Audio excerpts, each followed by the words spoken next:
alcohol. You love it, you hate it, you drink it. Since the beginning of time of ale, beer, and any kind of alcoholic beverage, there's been a fair share of people who've drank their own intoxication of alcohol. What is intoxication? Well, it's the fact of how much you drink of alcohol, and if you drink too much, you then become intoxicated. Well, the drunkies need that water right there. Many social places that we all know as bars today in modern society, where all these intoxicated people can go and get a drink when they're not intoxicated. There has to be rules in place for people who pursue such a passion of intoxication, and making sure that everyone is due part safe. The law now holds people and businesses accountable for over-serving beer and any alcoholic beverage to their customers.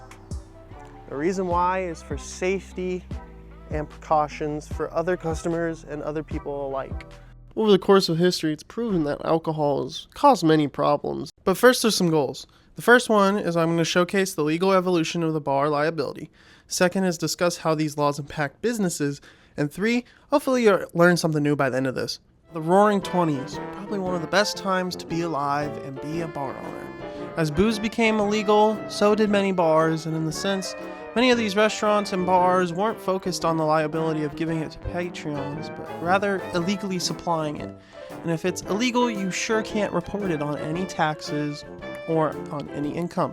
As time went on, the bars were almost non-existent legally. So many of these wonderful tax-free operations were hidden. The earliest law passed was by Wisconsin in 1839, prohibiting anyone under the age of 21 for buying alcohol. But the most impactful and biggest law made was during the Prohibition time by the U.S. Senate. During the 50s, the rise of dram shop laws occurred. This law imposes the liability on bars that oversee visibly intoxicated patrons, in which they cannot serve or provide any more services to if visibly intoxicated. Cut. So you're telling me I can't enjoy this heavenly beverage without getting intoxicated in public? And as a business owner, I am liable to watch over Patreons? Oh.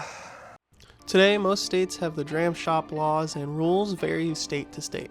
But 2 things across the board is that being sued for selling to a minor or a visibly intoxicated person is against. One example for being liable would be in a situation where an intoxicated party left the bar to proceed to go drive home and then gets into a car accident. The bar would then be liable for any damages. Violations of these laws can lead to lawsuits, fines, and reputational damages to your business that you would not want. In such cases, many businesses now train staff and bartenders responsible service, requiring ID checks and implementing policies to stop or cut off an intoxicated individual from being served more. These laws and practices are put in place for the safety of Patreons and the general public. Well, as we're ending the video, you can say now that you know how not to get sued and how to follow the law. Hopefully, you also learned something new. Thank you for giving me your time today, and I hope you have a wonderful day.